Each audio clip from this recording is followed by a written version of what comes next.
நம்ம உடம்புக்குள்ள உயிர் இருக்கா அப்படின்னு சொல்லி யாராவது சொல்லணுமா? நமக்கு தெரியுமா? நமக்கு தெரியும். நமக்குள்ள சக்தி இருக்கிறது நமக்கு தெரியும். நம்ம பலம் நமக்கு தெரியும் இல்லையா? அப்போ நம்ம ஃபிட்னஸ் சர்டிஃபிகேட் வெளியிருந்து வாங்க வேண்டாமல்ல? யாராவது டாக்டர் இருந்தால் மன்னிக்கணும். பட் உண்மை அதுதானே. ஃபிட்னஸ் சர்டிஃபிகேட்டு நீங்கள் கொடுக்கணுமா, இன்னொருத்தர்கிட்ட கேட்கணுமா? அதான் ப்ராக்டிக்கலாக நான் உங்களை கேட்குறது. அப்போது அது மாதிரி சிந்திக்கணுங்கிறதுக்கு தான் அந்த டைட்டில் வந்து ஆரோக்கியம் அவரவர் விருப்பம்னு வச்சுருக்கிறோம். நாம் வந்து நல்லா இருக்கிறோமா இல்லையா, நல்லா இருக்கணுமா வேண்டாமா அப்படிங்கிறது எல்லாமே நம்மளுடைய விருப்பத்தை பொறுத்து அது மாறும். இதே டாக்டர்கிட்ட கேட்டிங்கன்னா அது சைக்கலாஜிக்கல் எஃபெக்ட்னு சொல்லிடுவாங்க, பிளாசிபோ எஃபெக்ட்னு சொல்லிடுவாங்க. ஆனால் எல்லா மனிதர்களும் பிறக்கும்போது ஆரோக்கியமாகவே பிறக்கிறோம். இது சத்தியம். நம்ம அப்பா அம்மாவும் மருந்து மாத்திரையெல்லாம் சாப்பிடாம ஆரோக்கியமா இருந்தாங்கன்னா நிச்சயமா நம்ம ஆரோக்கியமா பிறப்போம், ஆரோக்கியமாகவே இருப்போம், ஆரோக்கியமாகவே உழைப்போம், ஆரோக்கியமாகவே வாழ்க்கை முடிச்சு வாழ்க்கை எண்டை கூட ஆரோக்கியமாக தான் நடக்கும். ஆரோக்கியம் இல்லைன்னா எண்டு வந்து ரொம்ப ரொம்ப பேத்தட்டிக்காக இருக்கும். அமெரிக்காவில் சுமார் எவரி இயர் இப்போ கூட 1,15,000 பேர் வச்சு காப்பாற்றிட்டு இருக்கிறாங்க. உயிர் மட்டும் இருக்குதுன்னு சொல்கிறாங்க, மூச்சு மட்டும் வந்துட்டு போயிட்டு இருக்குதுன்னு சொல்கிறாங்க அந்த ஐசியூனுடைய கடைசி ஸ்டேஜில். அப்போ அதுக்கு பேர் ஆரோக்கியம் கிடையாது. எப்போ சேர்த்தா இந்த ஆள் எப்போ காலியாவான், இடத்த காலி பண்ணுவாங்கிற மாதிரி தான் நிறைய பேர் வெயிட் பண்ணிட்டு இருப்பாங்க பாவம். பட் நாம் என்ன நினைக்கிறோம், போஸ்ட்போனிங் த பிரீத் அப்படின்னு சொல்லி நினச்சிட்டு இருக்கிறோம். பட் அது ஆரோக்கியம் இல்லை. ஆரோக்கியம்னா enthusiastic to work, compassionate with others. நான் வேலை செய்கிறேன்னா அது வந்து ஒரு பிரிஸ்கா என்னுடைய மனசார முழுமையாக அந்த வேலையில் ஈடுபட்டா அப்போ நீ ஆரோக்கியமாக இருக்கிறேன்னு. நீ எல்லாரும் கூட ஒத்து போறேன்னா நீ ஆரோக்கியமாக இருக்கிறேன்னு அர்த்தம். எவனை பார்த்தாலும் சிடுசிடுன்னு எழுதான்னு வைங்க, ஆரோக்கியமா அது வெரி புவர் அப்படின்னு நமக்கே தெரியும். அப்போ இந்த ஆரோக்கியத்தை யாராவது கொடுப்பாங்களான்னு கேட்டால் நிச்சயமாக கொடுக்க முடியாது, யாரும் கொடுக்க முடியாது. எல்லாரு கூடயும் ஆரோக்கியம் பிறந்திருக்கு, ஆரோக்கியம் இருக்கும். அந்த நிலைச்சு வச்சிருக்கக்கூடிய அந்த ஒரு சத்தியத்தை மட்டும் புரிஞ்சுக்கிட்டோம்னா நம்ம அதை தக்க வச்சுக்கலாம். ஸோ அதுதான் இன்னைக்கு நாம் சிந்திக்கக்கூடிய ஒரு விஷயம். இது எப்படி உங்களுக்கு தெரியும் அப்படின்னு கேட்டால், ஐயா சொன்ன மாதிரி தேடல் இருந்துக்கிட்டே இருக்கும், அவ்வளவுதான். அதில் அக்குபஞ்சர் சிகிச்சை படித்த பின்னாடி அது நிறைய கற்றுக் கொடுக்குது. அந்த கற்றுக்கிட்டதுனால உங்களுக்கு அந்த விஷயங்களை நான் மிக சுருக்கமாக தெளிவாக ஒரு 10-25 நிமிஷத்தில் முடிச்சுடுவேன். அப்புறம் உங்களுக்கு ஏதாவது கேள்விகள் இருந்தால் எனக்கு பதில் தெரிஞ்சால் சொல்கிறேன். இப்போ முதல்ல மருந்துக்கு போவோம். ரொம்ப தொடக்கூடாத சப்ஜெக்ட், தொடக்கூடாத விஷயமும் கூட. மேலே எழுதியிருக்குது ஷெட்யூல், வார்னிங், எச்சரிக்கை அப்படின்னால எழுதியிருக்கு. மருந்து மேலே எழுதியிருக்கா இல்லையா? சரி, அப்போ அந்த மருந்து சாப்பிட்டா நோய் போகும்னு நம்ம நினைக்கிறோமா? அப்படி நினச்சோம்னா இப்போ நான் சொல்கிறது கேட்டுட்டு அதை நினச்சி பாருங்க.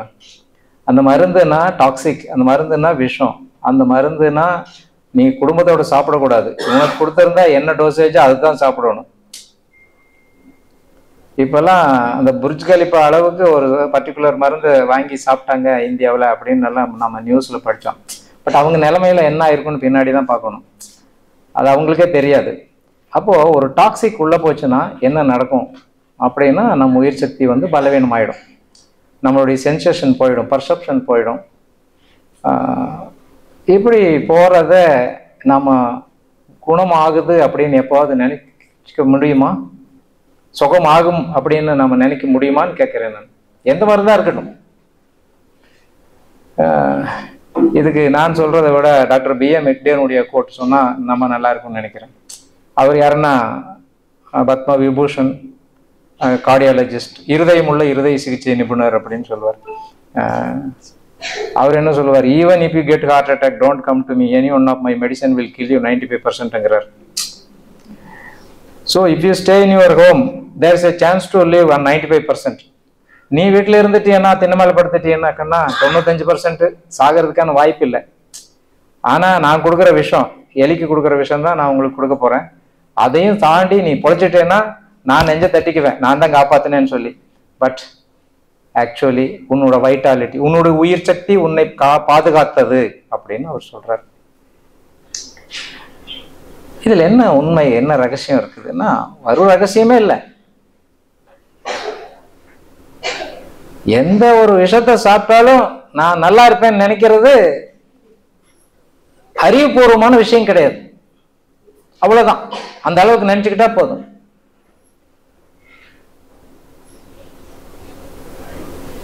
அப்போ விஷம் சாப்பிட்டா சக்தி வருமா போகுமா? கட்டாயமா சக்தி போகத்தானே செய்யும், ஷார்ட் சர்க்கியூட் ஆகத்தானே செய்யும். அங்க பலவீனம் தான் ஆகுமே தவிர பலம் வரவே வராது. அப்ப பலவீனத்தை உண்டு பண்ணி நம்மளுடைய perception குறைஞ்சதுனால we are amused by the drugs, not cured by the drugs அப்படிங்கிறத புரிஞ்சுக்கிட்டோம்னா போதும். அடுத்த ட்ரக் எடுக்கிறதுக்கு முன்னாடி சிந்திக்கணும். அதுக்காக நான் சொன்னேன் நல்ல ட்ரக் இன்னைக்கு விட்டுறாதீங்க. ஆமா, ட்ரக் எடுக்கிறதுக்கு முன்னாடி you just think what is what அப்படின்னு சொல்லி கொஞ்சம் நினச்சி பார்க்கணும். ஒவ்வொரு ட்ரக்கும் எந்த மாத்திரை எடுத்திருந்தாலும் அந்த மாத்திரை பற்றி கொஞ்சம் சிந்திக்கணும். சரி, ஏன் நம்ம ட்ரக் எடுக்கிறோம்? ஒரு சிக், ஏதாவது ஒரு டிசீஸ் பேர் இருக்குது, அந்த டிசீஸை சரி பண்றதுக்காக தான் மாத்திரை எடுக்கிறோம். காமன் கோல்டு டு கேன்சர்னு வச்சுக்கோங்க, எது வேணா இருக்கட்டும், நமக்கு வச்ச பேர் அது. இப்போ இந்த டிசீஸ் எதனால வந்ததுன்னு தெரியாம, அந்த டிசீஸ்னா என்னன்னு தெரியாம, அந்த டிசீஸ் ரிப்போர்ட்ல காமிக்க கூடாதுங்கிறதுக்காக எடுக்கிறது ஒரே ட்ரக். உதாரணத்துக்கு ஒரு காமன் கோல்டு, மூக்குல சொட்டுது தண்ணி, இது ஏன் சொட்டுதுன்னு தெரியாம நீங்க மூக்குல இருக்கிற தண்ணியை நிறுத்துறீங்கன்னு வச்சுக்கோங்க. அது நீங்க எந்த கெமிக்கல் போட்டு நிறுத்தினாலும் சரி, இல்ல ஒரு பெப்பர் போட்டு நிறுத்தினாலும் சரி. பெப்பர் சாப்பிட்டா கூட நின்றுடுமா இல்லையா? மிளகு சாப்பிட்டா பாட்டி வைத்தியத்துல நின்றுடுமா இல்ல? ஆமா. அப்போ நீங்க அதை சாப்பிட்டாலும் நிறுத்தினாலும் சரி, நீங்க மருந்து கெமிக்கல் போட்டு நிறுத்தினாலும் சரி, எதை நிறுத்தினாலும் இங்க வள்ளுவரை கொஞ்சம் நினைச்சு பார்க்க வேண்டி இருக்குது. வள்ளுவர் என்ன சொல்லியிருக்காரு? மருந்தேனா வேண்டாவாம் யாக்கைக்கு, அருந்தியது அற்றது போற்றியுனேன். அவர் பெரிய சயின்டிஸ்ட் நம்ம உடம்பை பத்தி. நீ சாப்பிட்ட சாப்பாடு நல்ல செரிமானமான பின்னாடி சாப்பிட்டு இருந்தீங்கன்னா உனக்கு எதுக்குடா மருந்துன்ட்டார் தாத்தா. அதுல ஒரு பெரிய சயின்ஸ் என்னன்னா, மூக்குல ஏன் ஒழுகுது அப்படின்னு அவர் விளக்குறார். அதாவது அதுலயே இருக்குது கண்டென்ட். நீ சாப்பிட்டது செரிமானம் ஆகல, அதனால மூக்கு வழியா வெளியேற்றுது, சேஃப்டி வால்வு. இந்த சிக்னல் கொடுக்குது, டிசிப்ளினரி ஆக்ஷன் எடுக்குது, ஒழுங்கு நடவடிக்கை எடுக்குது. நம்ம உடல்ல இருக்கக்கூடிய உயிர் சக்தி, நீ தப்பா சாப்பிட்டுட்ட, தப்பானதை சாப்பிட்டுட்ட, தப்பான முறையில சாப்பிட்டுட்ட அப்படின்னு சொல்லி ஒரு ஒழுங்கு நடவடிக்கை எடுக்கிறது தான் மூக்குல ஒழுகுது. இது ஒழுக விட்டுட்டோம்னா அடுத்த தடவை நாம் அதை சரி பண்ணிடுவோம். செல்ஃபா கியூர் ஆயிடுச்சுன்னா அடுத்த வேற தொந்தரவு வராது. இன்கேஸ் நீங்க ஒரு கெமிக்கல் எடுத்துட்டீங்க, இல்ல ஒரு மிளகை எடுத்துட்டீங்க, இப்ப என்ன ஆகுதுன்னா மூக்கு ட்ரை ஆயிடும். மூக்கு மட்டும் ட்ரை ஆகாது, எந்த மருந்து எடுத்தாலும் மூக்கு மட்டுமே ட்ரை ஆகாது, ஒட்டுமொத்த பாடியில் இருக்கக்கூடிய வாட்டர் மெட்டபாலிசமே டிஸ்டர்ப் ஆகும், நீரே காஞ்சி போயிடும். அதனாலதான் நீங்க மிளகு சாப்பிட்றது ஒரு தடவை சாப்பிட்டா மூக்கு ஒழுகிறது நின்றுடும், அடுத்தது கொஞ்சமா யூரின் மஞ்சளா போகும், அப்புறம் யூரின் கம்மியா போகும். ஸோ நம்ம வாட்டர் மெட்டபாலிசத்திலே ஒரு பெரிய டிஸ்டர்பன்ஸை உருவாக்கும். நீங்க சளிக்கு மாத்திரை சாப்பிட்டிருந்தாலும் அதே ஒரு எக்ஸ்பீரியன்ஸை உங்களுக்கு வந்திருக்கும்னு நான் நம்புறேன். அப்ப இது மாதிரி நீங்க எந்த ஒரு மருந்து எடுத்தாலும் நம் உயிர் சக்திக்கு நேர் எதிரான ஒரு வேலையை செய்வதுதான் இந்த விஷங்கள். ஏன்னா உணவு அல்லாத எந்த ஒரு விஷயமே விஷம்தான். அப்போ உடலினுடைய சக்தி என்ன பண்ணுது? தேவையில்லாததை தூக்கி வெளியே போடுது, குப்பையை தூக்கி வெளியே போடுது. அந்த குப்பையை தூக்கி வெளியே போடும்போது அந்த உயிர் சக்தியினுடைய பலத்தை ஒடுக்கிறது, அடக்கிறது தான் இந்த மருந்து பொருட்கள். இப்ப நம்ம புரிஞ்சுக்கிற மாதிரி சொல்லணும்னா இன்னும் கொஞ்சம் ஈஸியா, எனக்கு ரொம்ப ஆசை உப்புமா சாப்பிட்றதுக்கு அப்படின்னு சொல்லிட்டு அவசர அவசரமா கிண்டுன உப்புமாவை சாப்பிட்டேன்னு வச்சுக்கோங்க. வாய்க்கு வக்கனையா தான் இருந்தது, சாப்பிடும்போது நல்லா தான் இருந்ததுன்னு நாம சாப்பிட்டோம். ஆனா ஒரு அரை மணி நேரம் கழிச்சு வயிறு வலிக்குது. படிச்சவன் வயிற்று வலிச்சா என்ன பண்ணணும்? உடனே மாத்திரை வாங்கி சாப்பிடணும், இல்லைன்னா டாக்டர் கிட்ட போகணும். மாத்திரை போட்டீங்க, வயிற்று வலி சரியா போச்சு, ரொம்ப சூப்பர், நல்ல டாக்டர், நல்ல மருந்து அப்படின்னு சொல்லி நம்ம அப்ளாஸ் பண்ணிக்கிறோம், சபாஸ் சொல்லிக்கிறோம். ஆனா உண்மையிலேயே நடந்தது என்னன்னு பார்த்தா, நீங்க வேகாத உப்புமா சாப்பிட்டுருக்கிறீங்க. உங்க உயிர் சக்தி இது உள்ள இருந்தா கெட்டு போயிருன்னு சொல்லி அதை தூக்கி வெளியே போடக்கூடிய ஒரு வேலையை தான் அது செஞ்சிருக்குது. அதுக்காக தான் வயிறு வலிச்சிருக்குது, வாந்தியோ பேதியோ ஆக முயற்சி பண்ணி இருக்குது. இப்போ வாந்தியும் பேதியும் நீங்க யாராவது இப்ப பண்ண முடியுமா? கையை வில்ல விட்டாலும் வெளியே வராது, பேதி நினைச்சாலும் பண்ண முடியாது. அப்ப இது எவ்வளவு பெரிய உச்சகட்டமான ஒரு உயிர் சக்தியினுடைய வேலைன்னு தெரிஞ்சுக்கிட்டா, இந்த சக்தியை அடக்கக்கூடிய வேலையை தான் ஒவ்வொரு மருந்துகளும் செய்கிறது அப்படின்னு தெரிஞ்சுக்கிட்டா, இந்த சக்தியை உடைப்போமா, அதை மண்டையில அடிப்போமா மருந்து கொடுத்து, வலி சரியாயிடுச்சு அப்படின்னு சந்தோஷப்படுவோமா? இல்லை. சாப்பிட்டது தப்புன்னு தெரிஞ்சுக்கிட்டோம், இப்போ அதைய வலிச்சு வாந்தியாகவும் தெரிஞ்சுக்கிட்டோம், இப்போ அது கூட நம்ம சண்டை பிடிக்கிறது இல்லை. இதே மாதிரி தான் ஒரு இடத்துல காயமாயிடுச்சு, ரத்தம் கொட்டுது, எவ்வளோ நேரம் கொட்டுன்னா கொஞ்ச நேரத்தில் நின்றும். எப்போன்னா உங்களுக்கு அந்த ரகசியம் தெரிஞ்சிருச்சுன்னா பயந்தா நிற்காது. ஏன்னா பயந்தா உயிர் சக்தி ரொம்ப பலவீனமாயிடும். காயமானா ரத்தம் வரத்தான் செய்யும், கொஞ்ச நேரத்தில் அது கெட்டி ஆயிடும், சொலிடிஃபிகேஷன் ஆயிடும். ரத்தம் உறையுமா உறையாதா? உங்களுடைய உயிர் சக்தியினுடைய பலத்துக்கு தகுந்த மாதிரி வேகமா உறையும். நீங்க இயற்கையான உணவுல இயற்கையான வாழ்க்கையில இருந்தீங்கன்னா வேகமா உறைஞ்சிரும், அது நின்றும் ரத்தம் ஒழுகிறது. நீங்க அதுவே ஒரு ஆஸ்பிரின் மாதிரி மாத்திரைகள் சாப்பிட்றவங்களுக்கு ரத்தம் ஒழுகிறது நிற்குமானா நிற்காது. அவங்க ஊசியை பார்த்தாலே பயப்படணும், ஏதாவது காயமாயிருச்சுன்னா ரத்தமே நிற்காதுப்பா அப்படின்னு சொல்லி. அப்போ அந்த ரத்தம் ஒழுகிறது எதுக்காக வலிக்குது காயமானா அப்படின்னா, அந்த ரத்தம் காயறதுக்காக வலிக்குது. அந்த ரத்தம் ஃபைப்ரோஜின் அப்படிங்கிற ஒரு இலையாட்ட ட்ரெஸ் மாதிரி அது மேல கவர் பண்றதுக்காக வலிக்குது. அந்த காயத்தை ஆத்துறதுக்காக அந்த ரத்தம் தான் சதையாக, எலும்பாக, கொழுப்பாக, தோலாக, ஏன் முடியாக கூட மாறுது அப்படின்னு தெரிஞ்சுக்கிட்டோம்னா, நாம கெமிக்கல்ங்கிற அந்த வேதிப்பொருளை போட்டு, மருந்துங்கிற வேதிப்பொருளை போட்டு அந்த இடத்த டேமேஜ் பண்ண மாட்டோம். நீங்க மருந்து போட்டா அந்த இடம் தழும்பாகும். சும்மா விட்டு பார்த்துருங்க, அந்த இடம் தழும்பு இல்லாம சரியாயிருக்கும். நீங்க குத்திக்கிட்ட தடுப்பூசி 60 வருஷம் கழிச்ச பின்னாடி கூட அந்த தழும்பு இருக்கா இல்லையா? இருக்கா இல்லையா? இன்னைக்கு அதை நோண்டுனா கூட புண்ணு ஆயிடுமா இல்லையா? வலிக்குதா இல்லையா? ஆமா. ஆனா நீங்க எத்தனை தடவை காயமாயி, எத்தனை தடவை மருந்து போடாத இடமெல்லாம் அப்படியே ஒரிஜினல் ஸ்கின் வந்திருக்குதா இல்லையா?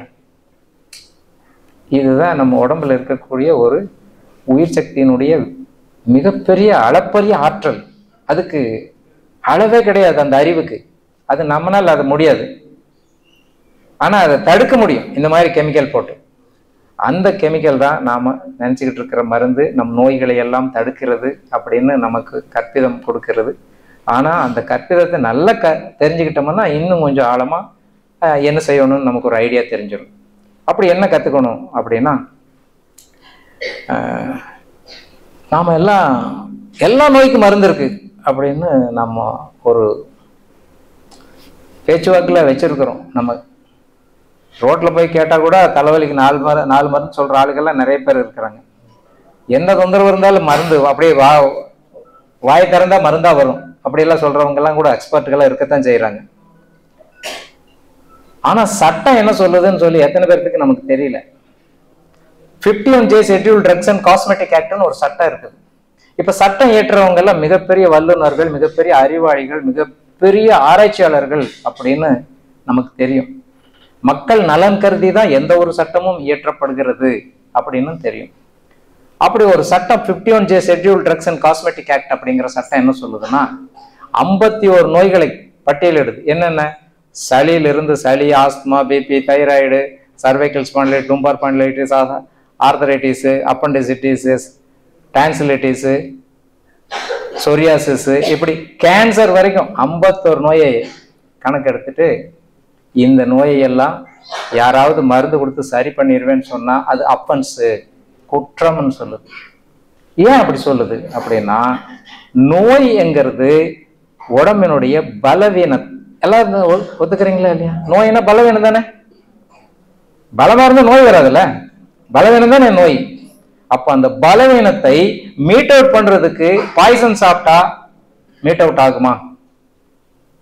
இது அறிஞர்கள் நமக்கு கரெக்டா சொல்லி இருக்கிறாங்க, சட்ட வல்லுநர்கள், சட்டத்தில் இருக்கு. அதனாலதான் எந்த நோயையும் மருந்தால் சரியாக்க முடியாது அப்படிங்கிற எழுதப்படாத சட்டமும் நமக்கு தெரியும். இங்க கேட்டீங்கன்னா சக்கரை நோய் மாத்திரை சாப்பிட்டா சரியாகுமா? சரியாகாது. சாப்பிட்டுக்கிட்டே இருக்கணும் எப்ப வரைக்கும்? லாஸ்ட் பிரீத் வரைக்கும். பிபி சரியாகாது, தைராய்டு சரியாகாது, சொரியாசிஸ் சரியாகாது, காமன் கோல்டு கூட சரியாகாது. அப்போ சிம்டம் பிளாக்கேஜ் பண்ண முடியுமே தவிர நோயை போக்க முடியாது. அப்போ அந்த நோயை போக்குறது எப்படி அப்படிங்கிற லாஜிக் நமக்கு தெரிஞ்சிருச்சுன்னா how to escape from the chemicals அப்படின்னு நமக்கு ஒரு ஐடியா கிடைச்சிடும். ஸ்லோவா ஆலப்பசடன் நீங்கள் ஏதாவது மாத்திரை சாப்பிட்ருந்தா உடனே திரும்பவும் நான் சொல்கிறேன், உடனே நிப்பாட்டிட வேண்டும். உங்கள் மருத்துவரை ஆலோசனை செஞ்சுட்டு நிப்பாட்டலாம். சரி, இப்போ அந்த சக்தியை எப்படி அடைவது? சக்தியை எப்படி அடையிறதுன்னா நம்மளுடைய வாழ்க்கையை ஒழுங்குபடுத்திக்கிறது. நம்மளும் ஒழுங்காக தானே இருக்கிறோம், இன்னும் ஒழுங்குபடுத்துறதுக்கு இருக்கு அப்படின்னு நம்ம நினைக்கலாம். ஆனால் இன்னைக்கு நம்ம என்னன்னா எல்லாருமே ஒரு சிவிலைசேஷன் அப்டேஷன் ஆயிடுச்சுங்கிற ஒரு விஷயத்துல நாம எல்லாம் நம்மளுடைய மோட் ஆஃப் லிவிங் ரொம்ப மாறிடுச்சு, ரொம்ப ரொம்ப மாறிடுச்சு. பசிச்சு சாப்பிட்றவங்க எத்தனை பேர் இருக்கிறாங்கன்னா விரல் விட்டு கூட எண்ண முடியாது, அம்புட்டு கம்மியா இருக்கிறாங்க. நமக்கு வேலையெல்லாம் கூட பசி சாப்பிட மாட்டோம், அந்த டைம் ஆனா சாப்பிடணும். 12 மணி ஆயிடுச்சு, இப்போ போய் லஞ்சு சாப்பிட்டே ஆகணுங்கிறாரு என் நண்பர். என்னப்பா அப்படி அவசரப்படுறே நீங்க? அது அந்த நேரத்திலேயே சாப்பிட்டு பழகிட்டேனா அப்படிங்கிறாரு.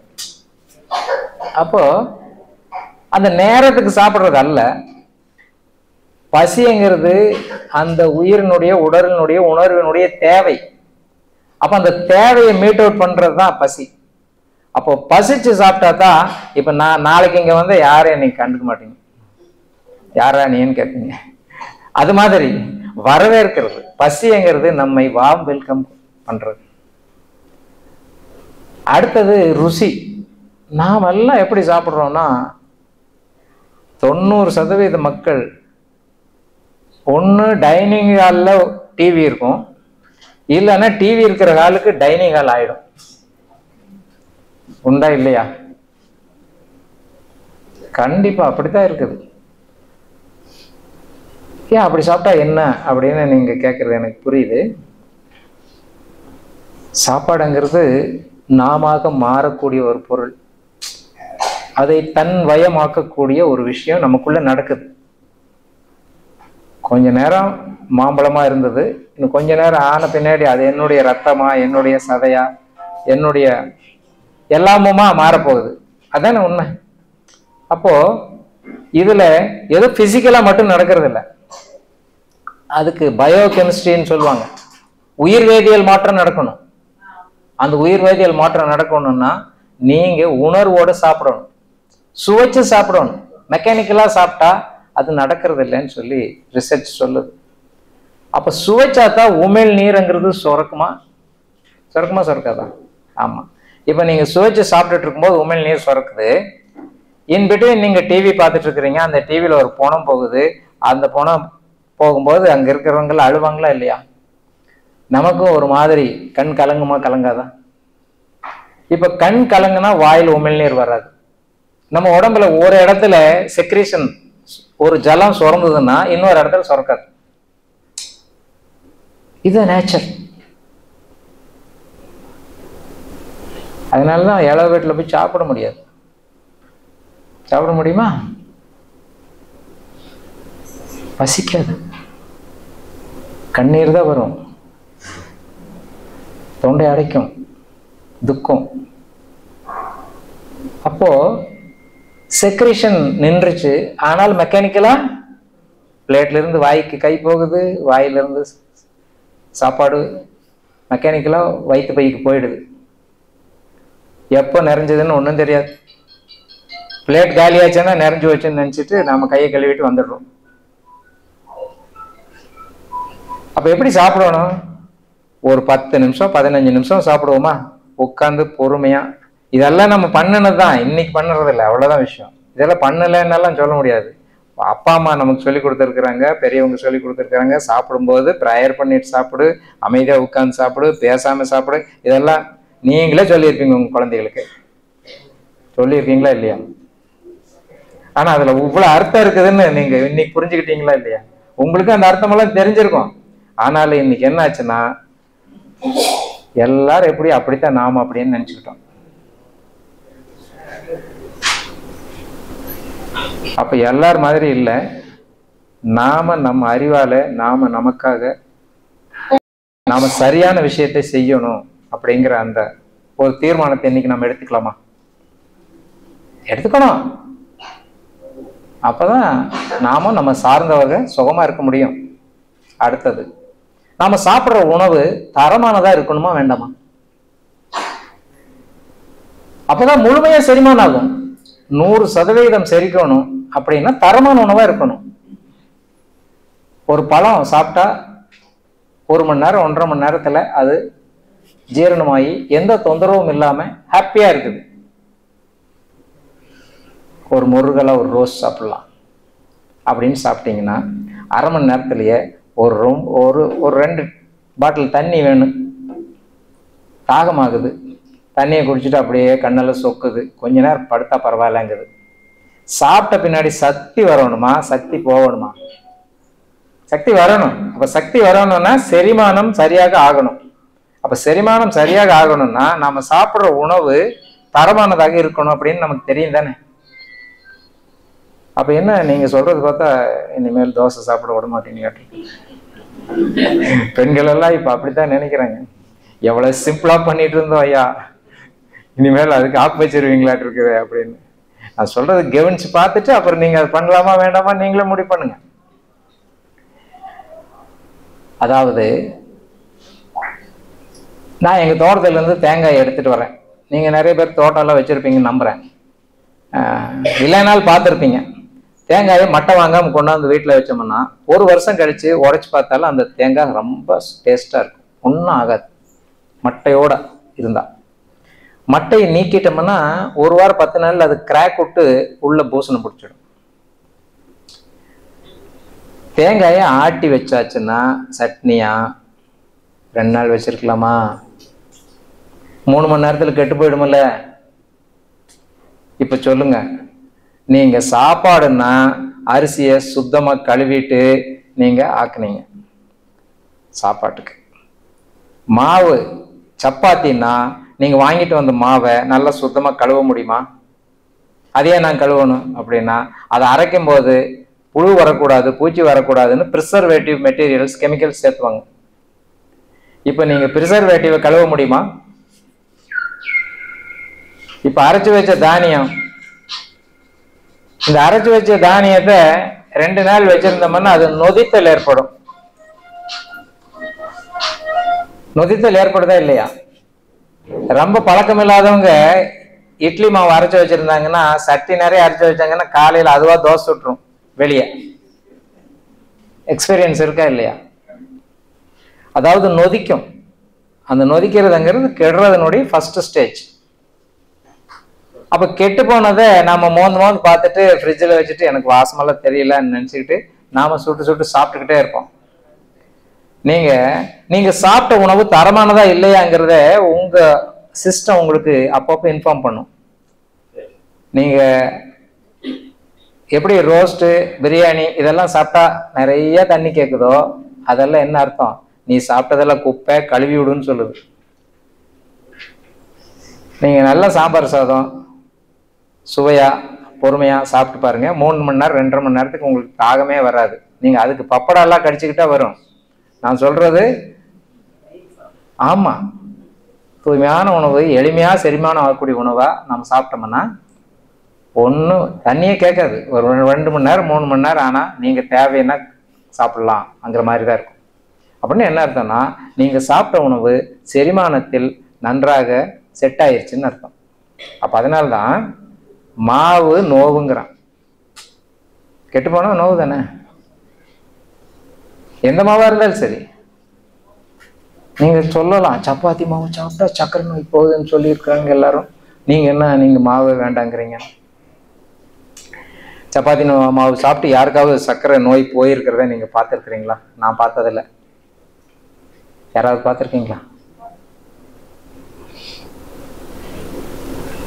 யாராவது இருக்கீங்களா அந்த மாதிரி? நான் இது வரைக்கும் நிறைய மீட்டிங்ல பேசியிருக்கேன், அந்த மாதிரி கேட்டிருக்கிறேன். யார் சொன்ன மாதிரி தெரியல. சயின்ஸ் என்ன சொல்லுதுன்னா, இந்த கோதுமையில குளூட்டனின் அப்படின்னு ஒரு பேஸ்ட் மாதிரி ஒரு விஷயம் இருக்கு. குளூனா பேஸ்ட். இந்த குளூட்டனின் அதுல வீட்டில் இருக்கிறதுனால அந்த குளூட்டன் என்ன பண்ணுது, நம்ம பேன்கிரியாஸ்ல இருக்கிற பீட்டா செல்லை அழிக்குது. அப்ப என்ன ஆகும், இன்சுலின் சுரக்காது. இப்போ இன்சுலின் சுரக்கலைன்னா நீங்க பர்மனன்ட் டயபெட்டிக் ஆயிடுவீங்களா, இல்லை டயபெட்டிக்ல இருந்து வெளியே வந்துடுவீங்களா? நீங்களே சிந்திச்சுக்கோங்க. அது உங்ககிட்டே நான் விட்டுறதையே. ஆனா நாங்க சப்பாத்தி சாப்பிட்றது இல்லை. எங்க வீட்டில் இருக்கிற நாய்க்கு கூட சப்பாத்தி போட்டா சாப்பிட மாட்டேங்குது. அது இட் இஸ் அ ஃபேக்ட். மாவைட்ட எது போட்டாலும் அந்த வீட்டு வளர்ப்பு நாய்க்குட்டிகள் ஆகட்டும் அது மாதிரி சாப்பிட்றது இல்லை. அது மாவு ஐட்டங்களை சாப்பிட மாட்டேங்குது. அது பயங்கர சென்சிட்டிவா இருக்கு, ஷார்ப்பா இருக்கு. அப்போ மாவுல இருந்து நாம் எப்படி வெளியே வர்றது? சுவையா சாப்பிட்டு சாப்பிட்டு பழகிட்டோம். அதனால உடனே மாவை விட வேண்டாம். அப்படி விடணும்னா ரொம்ப சிரமம்தான். அதுக்காக என்ன பண்ணலாம்னா, அன்னன்னைக்கு அரைச்சு அன்னன்னைக்கு சாப்பிட்டுட்டு சட்டி கழுவி வச்சிருங்க. ரொம்ப கஷ்டமான வேலை தான் பெண்களுக்கு.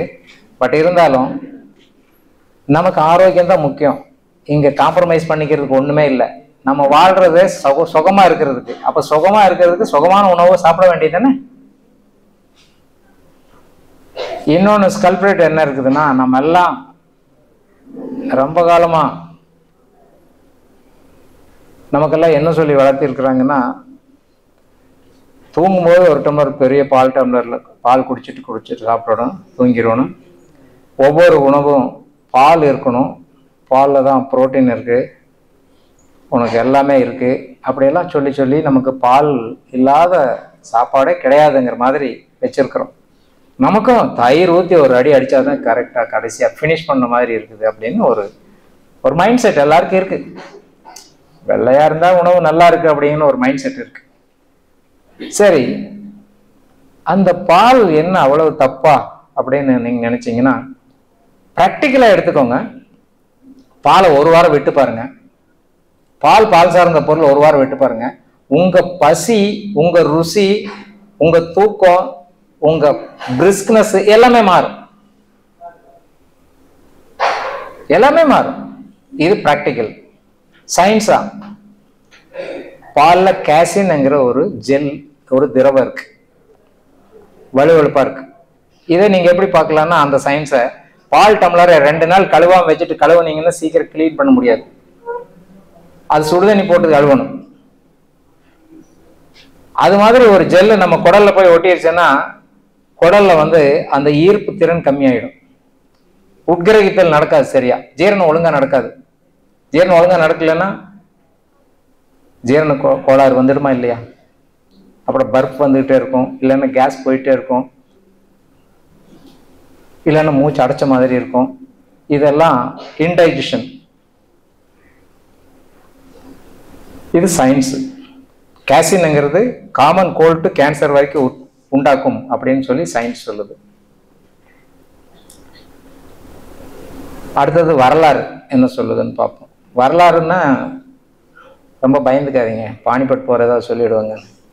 அதாவது இந்த உணவுகள் எங்கெங்கெல்லாம் பயன்படுத்துறாங்க, அவங்களுடைய நிலையெல்லாம் எப்படி இருக்குதுன்னு தெரிஞ்சுக்கிறது தான் வரலாறு. நாமளும் நிறைய பயன்படுத்த ஆரம்பிச்சிட்டோம். நாமளும் நிறைய மருத்துவர்கிட்ட போய் செக் பண்ணிட்டே இருக்கிறோம் நிறைய பேர். இப்போ இது இந்த ரெண்டும், இந்த கோதுமையும் பாலும் அதிகமா பயன்படுத்துற ஒரு ஸ்டேட் தான் பஞ்சாப்னு நமக்கு எல்லாம் தெரியும். ஒரு காலத்துல அங்க கூட சப்பாத்தி நம்ம வீட்டுல நம்ம பாட்டிமார்கள் எப்படி ராய் கல்லுல, அந்த சுத்து கல்லுல போய் ராகி அரைச்சிட்டு உடனே களிக்கிண்டுன காலமெல்லாம் போய் இன்னைக்கு டிபார்ட்மெண்ட் ஸ்டோர் தான் நம்பி இருக்கிறோம். அது மாதிரி அங்கேயும் ஒரு காலத்துல உடனே பவுடர் பண்ணி சப்பாத்தி தட்டின காலமெல்லாம் போய் இன்னைக்கு டிபார்ட்மெண்ட் ஸ்டோரை தான் நம்பி இருக்குது. அப்போ அவங்க சாப்பிட்ற சப்பாத்தி மாவுல என்ன இருக்குன்னு உங்களுக்கு நான் முதல்லயே கோடிட்டு காமிச்சிருக்கிறேன். அடுத்தது பால். நாம சாப்பிட்ற மாதிரி பாலெல்லாம் 1 டம்ளர் 1/2 டம்ளர்லாம் சாப்பிட மாட்டாங்க. அவங்க ஒரு பெரிய மக்கில் தான் சாப்பிடுவாங்க. நம்ம மாதிரி டம்ளர்ல சாப்பிட்டா பிச்சைக்காரங்கம்பா, யூஸ்லெஸ் ஃபெலோ, புவர் ஃபெலோ அப்படிமா. அவன் பெரிய மக்கில் சாப்பிடுவான். சரி, அதனால என்ன ஆச்சு அப்படின்னு கேட்டிங்கன்னா, இந்தியாவிலேயே எங்க ஓடாத எக்ஸ்பிரஸ், கேன்சர் எக்ஸ்பிரஸ் பஞ்சாப்ல தான் ஓடுது. பஞ்சாப்ல தான் ஓடுது. கவர்மெண்ட்டே அக்செப்ட் பண்ணிடுச்சு. நிறைய பேருக்கு கேன்சர் வந்துட்டு இருக்குது. யங் ஜென்ரேஷனுக்கு நிறைய பேருக்கு கேன்சர் வர ஆரம்பிச்சிருச்சு. ஆனா அது பெஸ்டிசைட்ஸ் அதே இதுன்னு சொல்லுது. ஆனா உண்மை அது இல்லை. நீங்க இப்போ இது இந்த ரெண்டையும் மேட்ச் பண்ணி பார்த்தீங்கன்னா தெரியும். டைரி ப்ராடக்ட்ஸ் எவ்வளவு தொந்தரவு பண்ணுது அப்படின்னு சொல்லி நீங்க ரிசர்ச் பேப்பர்ல எடுத்து பார்த்தீங்கன்னா தெரிஞ்சிடும். இந்த குளுட்டனின் என்ன பண்ணுது அப்படின்னு ரிசர்ச் பேப்பர். அமெரிக்காவில் குளுட்டன் ஃப்ரீ வீட் கிடைக்கும்னால நிறைய இடத்துல அட்வர்டைஸ்மெண்ட் எல்லாம் நீங்க பார்க்க முடியும்.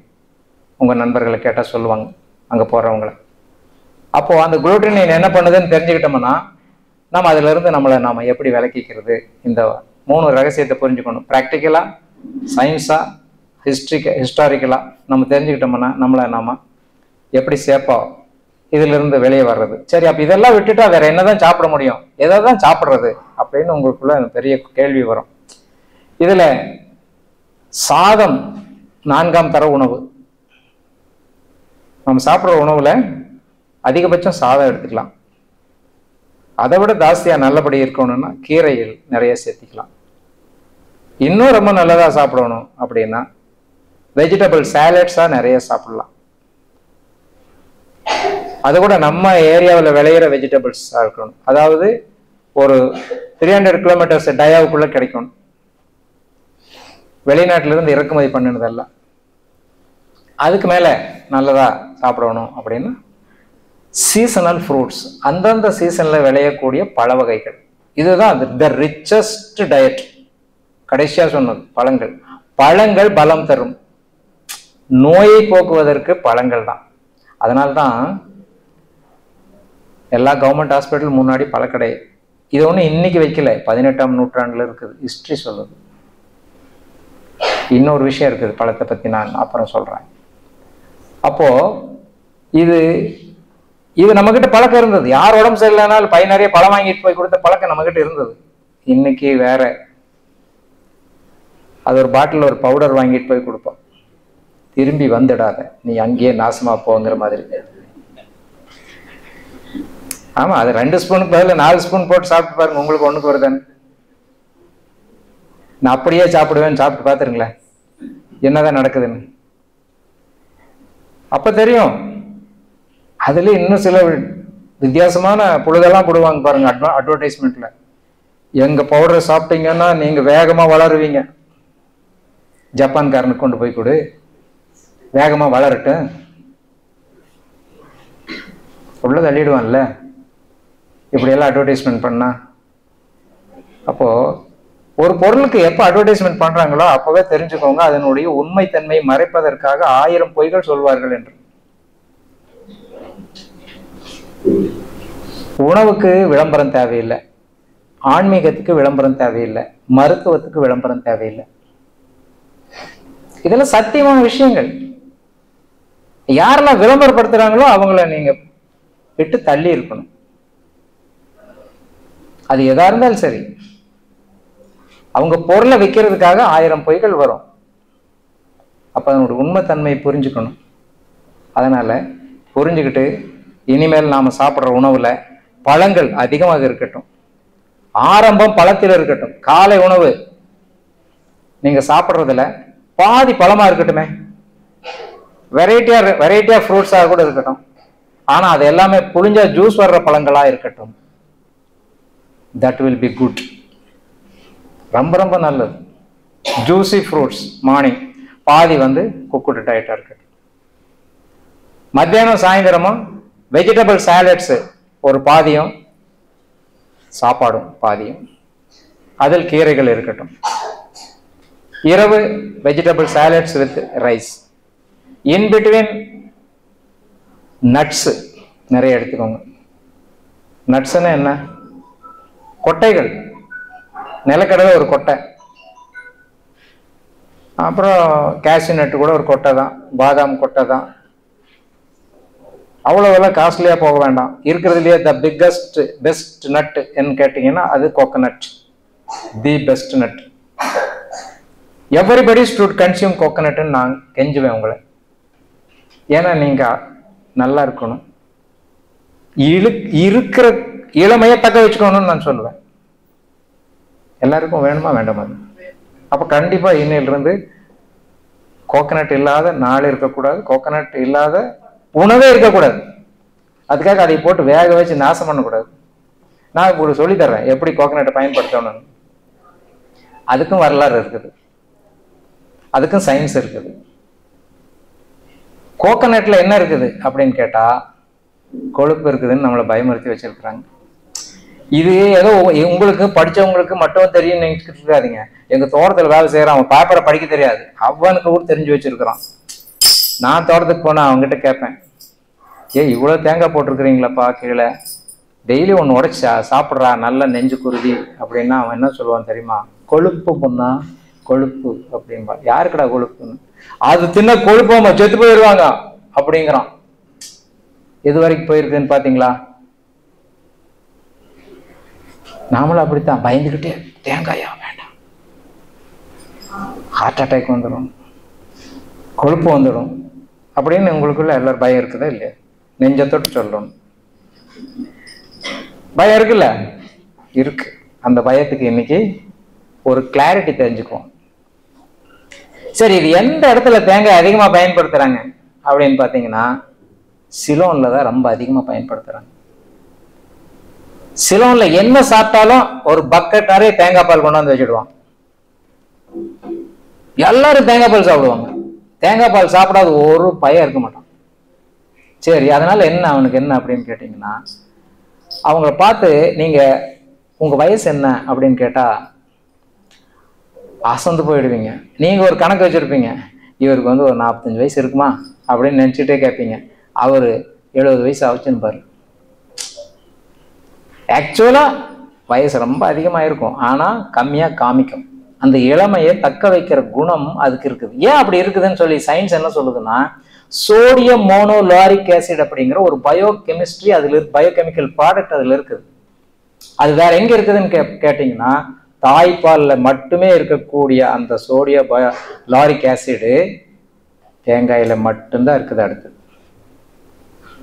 தாய்ப்பாலே விஷம் பண்ணிட்டோம் இப்போ நிறைய கெமிக்கல் எல்லாம் சாப்பிட்டு, அதனால தாய்ப்பாலில் அது இருக்காது இனி. அப்போ ஒன்லி த ப்ராடக்ட் தேங்காய் தான். அப்போ தேங்காயை பயன்படுத்தணுமா வேண்டாமா? அது எப்படி பயன்படுத்துறதுன்னு தெரியல நமக்கு. நான் உங்களுக்கு அந்த டெக்னிக்கும் சொல்லி தந்துடுறேன். தேங்காயை புழிஞ்சிங்கன்னா பால் வருமா வராதா? ஆமாம், இனிமேல் பாலுக்கு பதிலாக தேங்காய் பால். ஆனால் அப்படியே செரிமானம் ஆகாது. அது எப்படி செரிக்கிறது அப்படின்னா, ஒரு தேங்காய்க்கு ஒரு எலுமிச்சம்பழம் புளியணும். அப்போ ஈஸிலி டைஜஸ்டபிள். ஈவன் உங்களுக்கு இந்த டயபெட்டிக் மாத்திரையெல்லாம் சாப்பிட்டு செரிமான கோளாறே இருந்தால் கூட செரிமானம் ஆகிடும். நீங்கள் பிபி மாத்திரையெல்லாம் சாப்பிட்டு செரிமான கோளாறு இருந்தால் கூட செரிமானம் ஆகிடும். நீங்கள் என்ன மாத்திரையெல்லாம் சாப்பிட்டு செரிமான கோளாறு இருந்தால் கூட இப்படி சாப்பிட்டா செரிமானம் ஆகிடும். நான் சொல்லேன்னு சொல்லி நீங்கள் தேங்காய் பால் அப்படியே புழிஞ்ச ஒரு தேங்காய் பால் அப்படியே குடிச்சு பார்த்துட்டீங்கன்னா வயிற்றால போயிடும், செரிமானம் ஆகாது. ரொம்ப நல்லதுன்னு சொன்னாரு அப்படின்னு சொல்லிட்டு அதான் பண்ணிடாது. அப்போ அது எப்படி சாப்பிடணுங்கிறது ரொம்ப முறையா பயன்படுத்தணும். ஒரு தேங்காய்க்கு ஒரு எலுமிச்சம்பழம் ஜூஸ் புழிஞ்சிட்டு ஒரு 2 hours வச்சுருந்தா வெரி குட் பட்டர் மில்க் மாதிரி டேஸ்ட்டாக இருக்கும். உங்கள் எல்லா டயட்லையும் அது சேர்த்திக்கலாம். காப்பிக்கு கூட நீங்கள் அது எலுமிச்சம்பழம் புளியாமல் கொஞ்சமாக ஊற்றி சாப்பிட்லாம், டீக்கு கூட சாப்பிட்லாம்.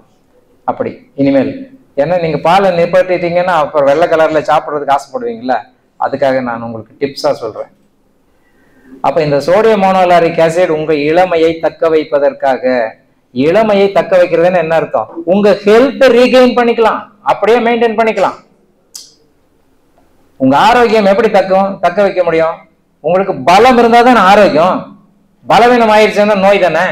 அப்போ நாம சாப்பிட்ற உணவுல எதெல்லாம் வேணும் எதெல்லாம் வேண்டாங்கிறத நாம புரிஞ்சுக்கக்கூடிய ஒரு தன்மை இருந்தாலே போதும்.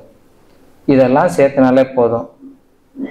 நட்ஸு அங்கிறது எவ்வளோ சேர்த்தணும்னு சொல்லி கணக்கு சொல்லுதுன்னா, நம்ம உடல் எடையை அப்படியே கிராமா மாற்றுங்க. இப்போ ஒரு 70 கிலோ இருக்கிறோன்னு வைங்க, 70 கிராம் நட்ஸ் சாப்பிடலாம், எந்த நட்டு வேணா. ஆனால் நிலக்கடலை மாதிரி நட்டெல்லாம், வால்நட்டு, அல்மண்டு இதெல்லாம் சாப்பிட்றதுன்னு அப்படியே சாப்பிடக்கூடாது. நைட்டு ஊற வச்சிடணும். ஒரு 9 hours ஊறின பின்னாடி அதனோட டாக்ஸிக்ஸ் எல்லாம் போன பின்னாடி, இப்போ நிலக்கடலை ஊற வச்சிங்கன்னா அந்த தண்ணி வந்து கலராக மாறிடும். அந்த கலர் தான் டாக்ஸிக். அது ஜெர்மினேஷனுக்காக ஒரு சேஃப்டிக்காக அது வச்சிருக்குது. அதை கிளீன் பண்ணிட்டோம்னா அது வந்து டாக்ஸிக் ஃப்ரீ நட் ஆகிடும். அப்போ அந்த நட்டு வந்து ஈஸிலி டைஜஸ்டபிள். நீங்கள் அப்படியே பச்சை கடலக்காய், நீங்கள் தான் சொன்னீங்க சார் நட்டு நிறைய சாப்பிடுன்னு சொல்லி, நான் கடலக்காய் தொழிச்சு அதே வேலையை சாப்பிட்டுங்க, வயிற்றால போயிடுச்சுங்கம்மா, போதான் செய்யும். ஏன்னா அதில் டாக்ஸிக் இருக்கு. அப்போது அந்த டாக்ஸிக் ரிமூவ் பண்ணணுன்னா தி ஈஸியஸ்ட் வே, டிப் பண்ணி வச்சுருங்க. தண்ணிக்குள்ளே வச்சுட்டிங்கன்னா ஸ்டோக் பண்ணி 9 மணி நேரம் கழிச்சு எடுத்து வாஷ் பண்ணிவிட்டு சாப்பிடுங்க. அதில் எல்லாம் உங்களுக்கு தேவையான கண்டென்ட் எல்லாம் இருக்குது. ஈஸியாக டைஜஸ்ட் ஆகிடுச்சுன்னா உங்களுக்கு தேவையானது எல்லாம் அதுவாக கன்வெர்ட் பண்ணிக்கும். இது யார் வெளியே இருந்தெல்லாம் கன்வெர்ட் பண்ண முடியாது. நம்ம சிஸ்டத்துக்கு ரொம்ப அறிவு இருக்குன்னு நான் சொன்னேன். அது ரொம்ப ரொம்ப ஷார்ப்பாக வேலை செய்யக்கூடியது. எதையும் தப்பாக பண்ணாது, எதையும் தப்பாக பண்ணாது. நாம தான் தப்பாக புரிஞ்சுக்கிறோம். ஐயோ ஒன்றுக்கு நிறைய போகுது, சக்கரை நோய் வந்துருச்சுன்னு. கிட்னி ரொம்ப பர்ஃபெக்டாக வேலை செஞ்சுட்டு இருக்குது. இனிமேல் நீ ஒழுங்குபடுத்துன்னு சொல்லி உனக்கு வார்னிங் நோட்டீஸ் கொடுத்துருக்குது. Disciplinary action against your action, ஒழுங்கு நடவடிக்கை.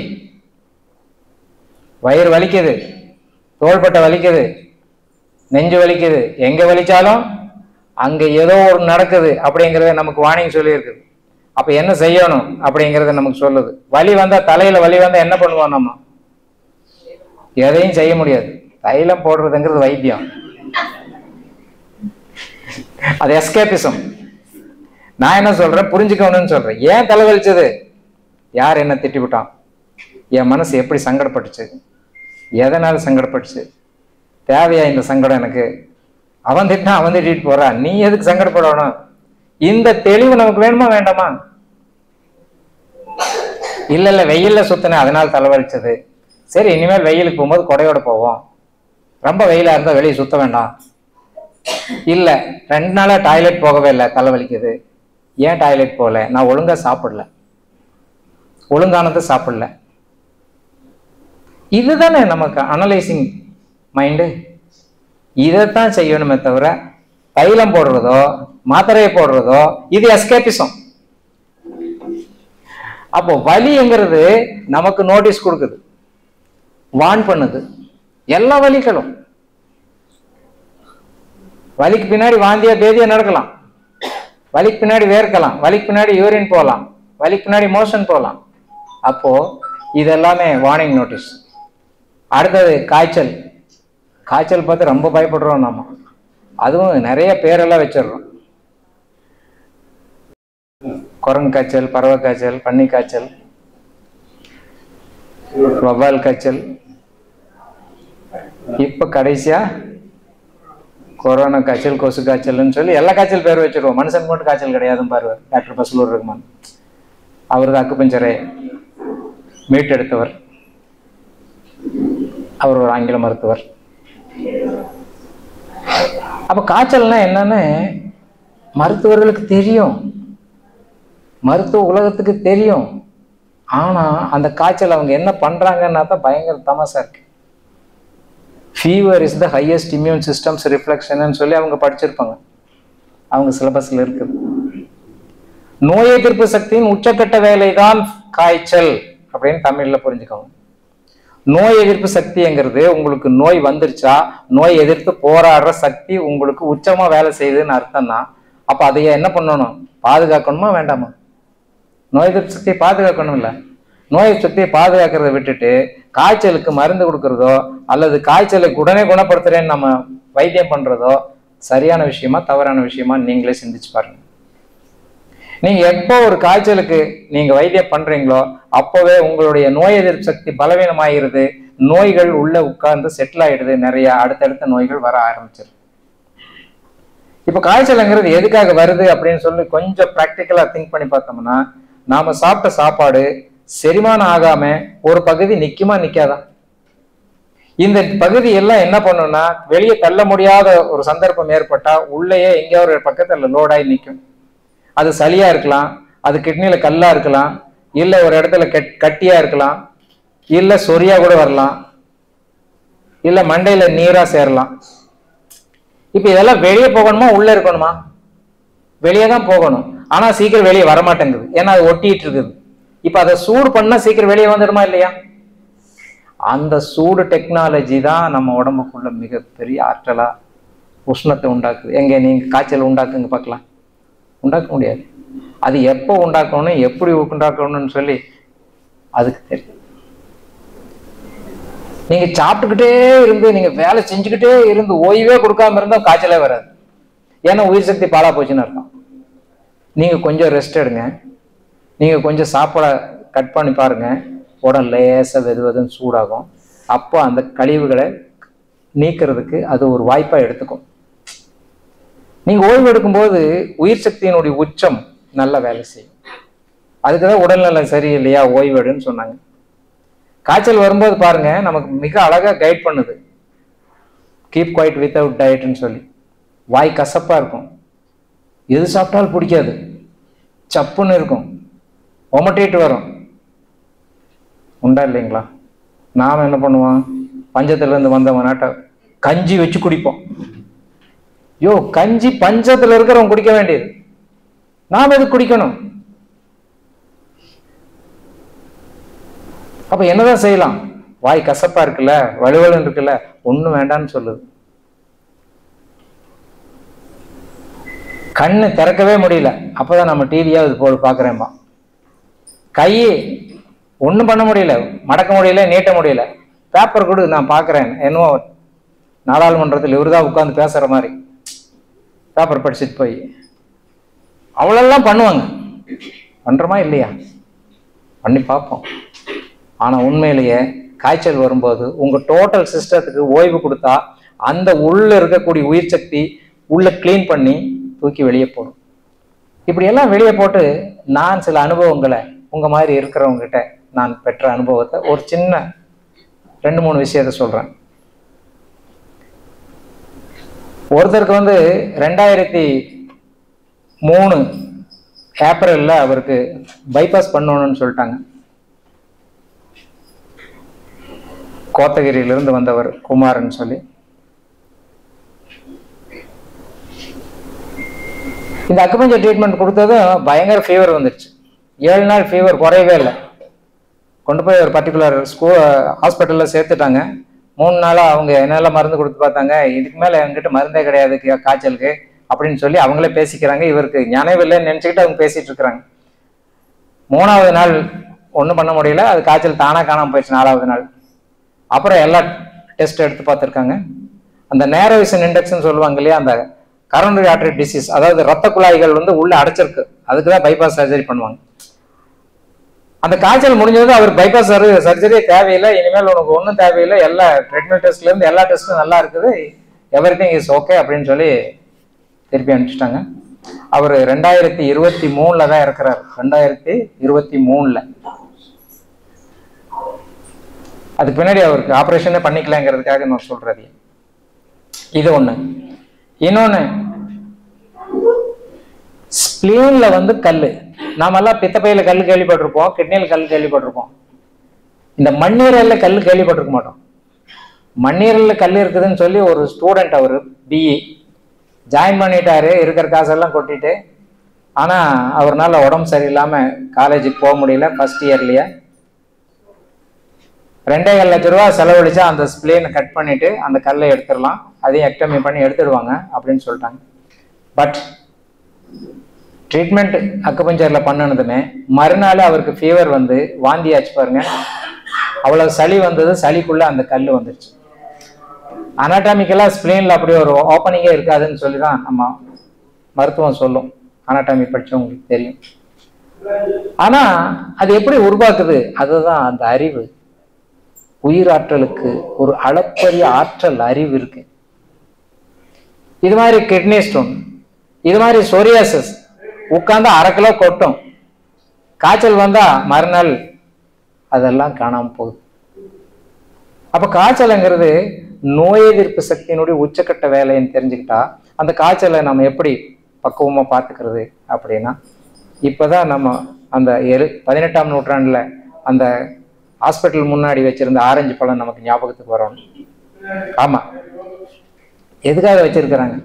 அன்னைக்கு நம்ம மருத்துவர்கள் சொன்னது, 2 டம்ளர் ஆரஞ்சு ஜூஸ்ல 1 டம்ளர் சுடுதண்ணி கலக்கி குடிச்சிருந்தீங்கன்னா உன் காய்ச்சல் அப்படியே கிராஜுவலா கிளியர் ஆயிடும், மருந்தே தேவையில்லை. ஏன்னா காய்ச்சலுங்கிறது இயற்கையா உன்னை சுகமாக்க வந்த ஆண்டவனுடைய அருளால் தான் அது நடந்துட்டு இருக்குது அப்படின்னு அந்த மருத்துவர்கள் புரிஞ்சிருந்தாங்க. அப்ப அதுக்கு மருத்துவம் தேவையில்லைன்னு சொல்லியிருந்தாங்க. அப்படி இருந்தவங்களுக்கு 4 நாள் 5 நாள் ஃபீவர் இருக்கும் அப்படின்னு நினைக்கிறவங்கலாம் 1 நாள் 2 நாள்லயே அவங்க வேலைக்கே போயிடுறாங்க. இது ஒன்றும் சாப்பிடாம இருந்தாலே சரியாகுது. பட் சாப்பிடாம இருக்க முடியலையே நம்மளாலன்னு சொல்றதுனால அட்லீஸ்ட் இப்படியாவது ஆரஞ்சு ஜூஸை புழிஞ்சு மிக்சியில் போட்டு அடிக்கப்படாது, அந்த கொட்டையில கசங்கிடும், புழிஞ்சிடணும். கியூஸ் பண்ணிட்டு அதில் வந்து 2:1 வார்ம் வாட்டர் மிக்ஸ் பண்ணிட்டு அந்த லூக் வார்ம் கண்டிஷன்ல பெரியவங்களாம் 3 டம்ளர் குடிக்கலாம். பொறுமையா குடிச்சிடணும். அடுத்து தேவைப்படும்போது திரும்பி அதே மாதிரி குடிச்சிங்கன்னா டைஜஸ்டிவ் ட்ராக்ட் கிளீன் ஆயிடுச்சுன்னா அப்போ உங்களுக்கு அது மூலமா வேஸ்ட்டை கலெக்ட் பண்ணிட்டு உங்களுக்கு ஈஸியா சிஸ்டத்தை வந்து ஃப்ரீ பண்ணிடும். ஏன்னா அதுலதான் கழிவுகள் வேகமா வெளியேற்ற முடியும். தோல் மூலமா வெளியேற்ற முடியாது வேகமா. யூரின் மூலமா வெளியேற்றுறதை விட மோஷன் மூலமா வெளியேற்றுறது தான் ரொம்ப வேகமா நடக்கும். அப்போ காய்ச்சல் வந்தா நீங்க ஏற்கனவே நிறைய மருந்து மாத்திரைகள் எல்லாம் சாப்பிடாம இருக்கிறவங்கன்னா உங்களுக்கு இது 100% சேஃப். நிறைய மருந்து மாத்திரைகள்லாம் சாப்பிட்டுட்டு இருக்கிறவங்க நீங்க உங்க டாக்டர் கன்சல்ட் பண்ணிட்டு தான் பண்ணணும். ஆனா உணவு வந்து இது மாதிரி எடுத்துக்கிறதுல ஒன்றும் ஆட்சேபனை இல்லையே, அப்போ கூட உங்களுக்கு சேஃபாக தான் இருக்கும். அப்போ நம்ம உடம்புல நடக்கக்கூடிய உயிர் உடம்பில் நடக்கக்கூடிய எல்லா விஷயங்களும் மிகவும் புத்தி கூர்மையாக பேட்டர்ன் ப்ரிசிஷன் ரெகுலாரிட்டின்னு சொல்லுவாங்க, அவ்வளவு தன்மையா நடந்துகிட்டு இருக்குது. கடைசியா ஒரு உதாரணத்தை சொல்லி நான் முடிச்சுக்கிறேன். நம்ம உடம்புல எங்கெல்லாம் முடி இருந்தாலும் கண்ணிமைக்கு முடி இருக்கா இல்லையா? இந்த கண்ணிமை முடி பார்த்தீங்கன்னா நம்ம பிறக்கும் போது எவ்வளவு எம்எம் இருந்ததோ அதே எம்எம் தான் நாம 90 வயசு ஆனாலும் இருக்கும். அது இப்படியெல்லாம் நீண்டு வளர்ந்துடாது. இப்ப சொல்லுங்க, நம்ம உடம்புல இருக்கிற ஒரு முடிக்கு கூட ரொம்ப அறிவோடு இருக்குது அப்படின்னா நம்ம ஹார்ட்டுக்கு அறிவு இல்லைன்னு நினைக்கிறீங்களா? இல்லை கிட்னிக்கு தான் அறிவு இல்லைன்னு நினைக்கிறீங்களா? எதுக்கு அறிவு இல்லாமல் போகும்? நம்மளுடைய நடவடிக்கைகள் தவறாக இருந்தால், நாம் எடுக்கும் உணவுகள் தவறாக இருக்கும் பட்சத்தில், நாம் தவறான விஷயங்களை கையாளும் பட்சத்தில், ஒழுங்கான நடவடிக்கைகள் இல்லாத பட்சத்தில் அது சில எச்சரிக்கைகளை நமக்கு தருகிறது. அதைத்தான் நம்ம நோயின்னு சொல்றோமே தவிர, நம்ம உடல்ல இருக்கக்கூடிய உயிர் சக்தி நன்றாக இருக்கிற வரைக்கும் அது ஒருபோதும் தவறு செய்வதில்லை. இயற்கை ஒருபோதும் தவறு செய்வதில்லை. அப்போ நமக்கு சொல்ற எல்லா விஷயங்களும் நம்மளை சுகமா வச்சுக்கிறதுக்காக நம்மளை அது வழி நடத்துகிறது என்பதை புரிஞ்சுக்கிட்டோம்னா நமக்கு ஆரோக்கியம் எப்பவுமே ஆனந்தமான ஒரு விஷயம்தான் அப்படின்னு ரொம்ப ஈஸியா புரிஞ்சுக்கலாம். இதை பரிசோதனையில கண்டே பிடிக்க முடியாது. உங்களுக்கு வலிக்குதுன்னா நீங்க தான் சொல்லணும், எனக்கு சுண்டு வரல, சுண்டி வலிக்குதுன்னு சொல்லி. எந்த மெஷினாவது கண்டுபிடிக்க முடியுமா இந்த உலகத்துல? ஒரு வலியையே கண்டுபிடிக்காத மெஷின் எப்படி உங்களுக்கு விதவிதமா பேர் வைக்க முடியும்? சிந்திக்கணுமா வேண்டாமா? சிந்தித்து செயல் புரிஞ்சா நீங்கள் ஆரோக்கியமாக இருப்பது நிச்சயமாக உங்கள் கையில் இருக்குது அப்படின்னு நான் மனப்பூர்வமாக நம்புகிறேன். ப்ராக்டிக்கலாகவும் உங்களால் இது முடியும்னு நான் நம்புகிறேன். இது வரைக்கும் செவிமடுத்த அனைவருக்கும் என்னுடைய மனமார்ந்த வாழ்த்துக்கள். இந்தியன் ஆர்க்கிடெக்ட் சார்பாக இன்றைய இந்த நிகழ்ச்சி நடத்துவதற்கு உறுதுணையாக இருந்த நாகலட்சுமி அம்மா அவர்களுக்கு ரொம்ப என்னுடைய மனமார்ந்த வாழ்த்துக்கள். இந்த நிகழ்ச்சியினுடைய நோக்கம் என்னன்னா, ஒன்று ஆரோக்கிய விழிப்புணர்வு, இன்னொன்று இந்த அம்மா வந்து நம்ம இன்ஸ்டிடியூட்டில் அக்குபஞ்சர் கோர்ஸ் பண்ணியிருக்கிறாங்க 1 வருஷம். அவங்க இந்த வருஷம் டிப்ளமோ எழுத போகிறாங்க பாரதியார் யூனிவர்சிட்டியில். அவங்கள உங்களுக்கு அறிமுகப்படுத்துறதுக்கான விழா தான் இது. சும்மா வந்து இவங்களை அறிமுகப்படுத்திட்டு போனால் நல்லா இருக்குமா? எவ்வளோ பெரிய சத்தியத்தை உங்ககிட்ட சொல்லிட்டு போகணுன்னு தான் நான் வந்திருக்கிறேன். அதனால் அதுக்கான தகுதி அவங்களுக்கு இருக்குதுன்னு நான் நம்புகிறேன். நீங்கள் நம்பினா அவங்கள நல்லபடி பயன்படுத்திக்கலாம். அக்குபஞ்சர் செய்யக்கூடிய தகுதி அவங்களுக்கு ரொம்ப சிறப்பாக இருக்குது. அப்போ அதை சரியாக பயன்படுத்திக்கிட்டிங்கன்னா நீங்களும் உங்கள் வாழ்க்கையில் ஆரோக்கியமாக இருக்கிறதுக்கான அனைத்து வழிகளையும் அவங்க காட்டுறதுக்கான தகுதி அவங்ககிட்ட இருக்குது. அதனால் நீங்கள் பயன்படுத்திக்குவீங்கன்னு நான் நம்புகிறேன். நீங்கள் எந்த சூழல் இருந்தாலும் அக்குபஞ்சர் உங்களுக்கு உதவி செய்யும். ஆமாம், எந்த சூழலில் இருந்தாலும் அக்குபஞ்சர் உதவி செய்யும். என் சிஸ்டர் சொல்லுவான், அண்ணா காலெல்லாம் அவ்வளோக்கு ஒரு 7-8 இடத்துல உடஞ்சி போச்சுண்ணா, நமக்கு ஞாபகமே இல்லைண்ணா, என்ன பண்ணுவாங்கன்னு தெரியாதுண்ணா அப்படின்னு சொல்லிட்டு என்னை கூப்பிட்டாங்க. நான் பயந்துக்கிட்டே தான் போனேன், எனக்கு என்ன தெரியும்னு சொல்லிட்டு போய் தொட்டு விட்டுட்டு வந்தேன். மறுநாள் சரியாயிட்டாருண்ணா, எந்திரிச்சு உட்காந்துட்டாருண்ணா, சரியாயிட்டாருண்ணா அப்படின்னு சொல்லும்போது எனக்கு இப்போ கூட அப்படியே மயிர்கால்கள் எல்லாம் கூச்சிடுகிறது. நான் அந்த கேஸை பார்க்கவே இல்லை, அவங்க சொன்னது தான் நான் நம்புறேன், அவ்வளோதான். அக்குபஞ்சர் செய்யும், நம்புறேன்.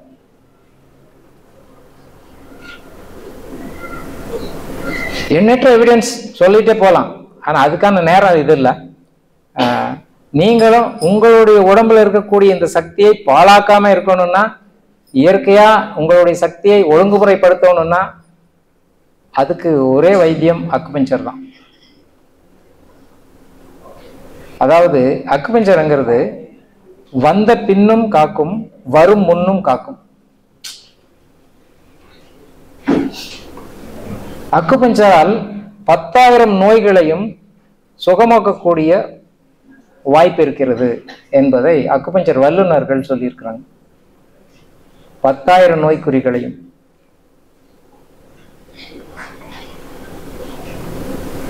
அப்போ 51 டிசீஸ் எல்லாம் சொல்லல, 10,000 நோய் இருந்தாலும் சரியாகும். இன்னைக்கு நோய் பேரே கேட்க வேண்டாம். ஐயா சொன்னார்ல அறிமுகப்படுத்தும் போது, அவர் ஒண்ணுமே கேட்க மாட்டாருங்கன்னு. கேட்க வேண்டிய அவசியம் இல்லை, நாடி பார்த்து தொட்டா வேலை முடிஞ்சது. இதுக்கு எவ்வளவு நேரம் எடுத்துக்கும்னா 1 நிமிஷம் தான் அதிகபட்சம். 1 நிமிஷம் இல்ல ஒருத்தருக்கு வைத்தியம் பண்ண முடியும்னா எவ்வளவு அற்புதமான வைத்தியம் அது. அப்ப அதை நாம பயன்படுத்திக்க முயற்சிக்கணுமா வேண்டாமா? பயன்படுத்தி. ஆமா, கடைசியா சில விஷயங்கள், ஏதாவது கேள்விகள் இருந்தா நம்ம பகிர்ந்துக்குவோம். அதுக்கு முன்னாடி சில கெமிக்கல்ஸ் வந்து பயன்படுத்தாம இருக்கிறது நல்லது. அந்த கெமிக்கல்ஸை பத்தி நம்மளுடைய ஐஏஎம்ஐனுடைய இன்னொரு தூணாக இருக்கக்கூடிய லேக்காமா அவங்க வந்து உங்களோட பகிர்ந்துக்குவாங்க. வாமா.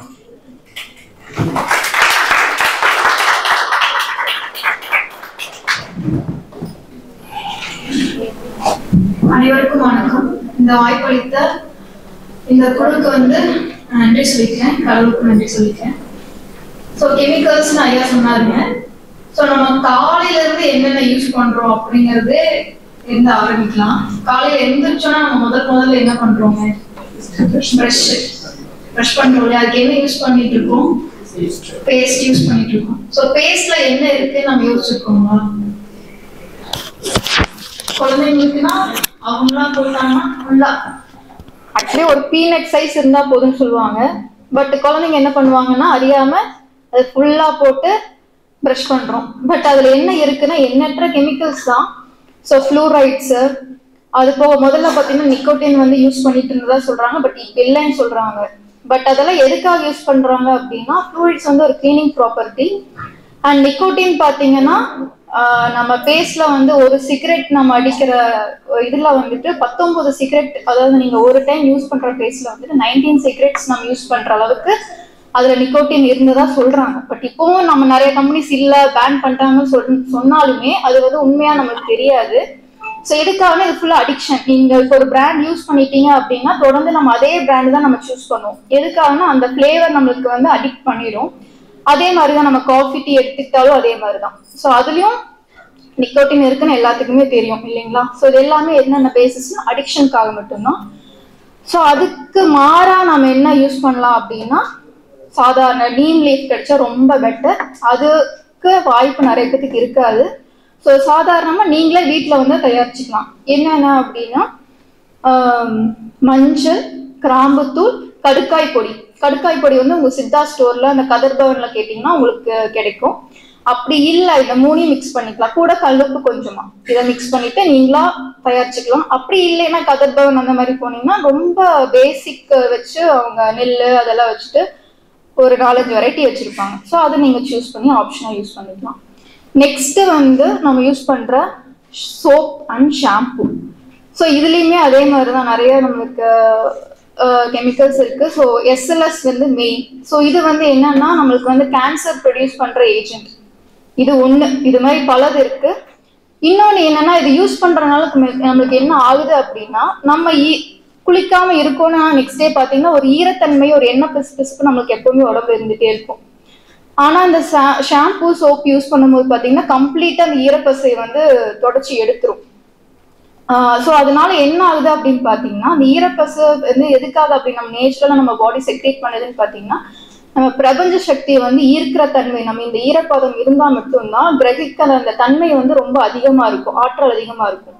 ஸோ நம்ம ஷாம்புவோ இல்ல சோப்போ யூஸ் பண்ணி நம்ம தொடச்சி எடுத்துறோம் அப்படின்னம்னா அந்த ஆற்றல் வந்து கம்மியாயிடும். அப்போ ஜென்ரலா நம்மளுக்கு எனர்ஜி அப்சார்ப்ஷன் வந்து குறைஞ்சிடும். நம்ம வந்து கொஞ்சம் வீக் ஆகிற மாதிரி ஃபீல் பண்ணுவோம். ஸோ அதனால இதை யூஸ் பண்ணாதீங்க. இன்னொன்று நிறைய ஹார்மோனல் டிஸ்டர்பன்ஸ், அதாவது நம்மளுக்கு எண்டோக்ரைன் நம்ம சொல்லுவோம் இல்லைங்களா, ஹார்மோனல் சேஞ்சஸ் பண்றக்கூடிய ப்ராப்பர்ட்டிஸும் வந்து இந்த சோப்ல இருக்கு. நம்ம ஸ்கின்ல தான் போடுறோம் அப்படின்னு நம்ம நினைச்சிட்டு இருக்கோம். பட் ஸ்கின்னுக்குமே வந்து அது ஒரு பிரீத்தபிள் அண்ட் அப்சார்ப்ஷன் ப்ராப்பர்ட்டி நிறைய இருக்கக்கூடிய ஒரு பகுதி. அப்போ இந்த தோல்ல யூஸ் பண்ணும்போது என்ன ஆகும்னா உங்க ஹார்மோனல் சேஞ்சஸ் வந்து நடக்குது. It leads to up to infertility வரைக்குமே இருக்குன்னு நிறைய ரிசர்ச்சஸ் வந்து நம்மளுக்கு சொல்லுது. ஸோ இதுக்கு பதிலாக நீங்க வந்து டெய்லி யூஸ் பண்ற ஃப்ரூட்ஸ் வேஸ்டா போகும் நம்ம தூக்கி போடுவோம் இல்லைங்களா, அந்த ஃப்ரூட்ஸை மிக்சியில் அடிச்சுட்டு நீங்க ஸ்க்ரப் மாதிரி யூஸ் பண்ணிக்கலாம். அப்படி இல்லை அப்படின்னா 4 days once 5 days once பச்சை பயிர் மாவோ எது உங்களுக்கு நேச்சுரல் ப்ராடக்டா கிடைக்குதோ அது யூஸ் பண்ணிக்கோங்க. ஓகேங்களா. வார்ம் வாட்டர் வந்து ரொம்ப பெட்டர். ரொம்ப ஆயிலியா இருக்கு அப்படிங்கும் போது மட்டும் நீங்க இந்த மாதிரி ஆப்ஷனுக்கு போய்க்கலாம். தென் அடுத்தது என்ன யூஸ் பண்றோம், ஷாம்பு எல்லாமே நம்ம சொல்லிட்டோம். அடுத்தது ஃபேஸுக்கு கிரீம்க்கு டியோடரண்ட் இதெல்லாம் இருக்கு இல்லைங்களா. First powder. பேசிக்கா பவுடர் போடாதவங்க யாருமே இருக்க மாட்டோம் இல்லைங்களா. எந்த மேக்கப் பண்றோமோ இல்லையோ பவுடர் கண்டிப்பா போட்டுட்டு தான் வெளியே போவோம். ஸோ இது எல்லாமே பாத்தீங்கன்னா டால்க். ஸோ அதுலயுமே வந்து கேன்சர் ப்ரொடியூசிங். இப்போ நிறைய கேன்சர் யாராவது இருந்தாங்கன்னா கவனிச்சு பாருங்க. பிரெஸ்ட் கேன்சர் வரவங்க ஸோ இந்த மாதிரிலாம் பாத்தீங்கன்னா நிறைய காஸ்மெட்டிக்ஸ் யூஸ் பண்ணிட்டு இருந்தவங்களா இருப்பாங்க.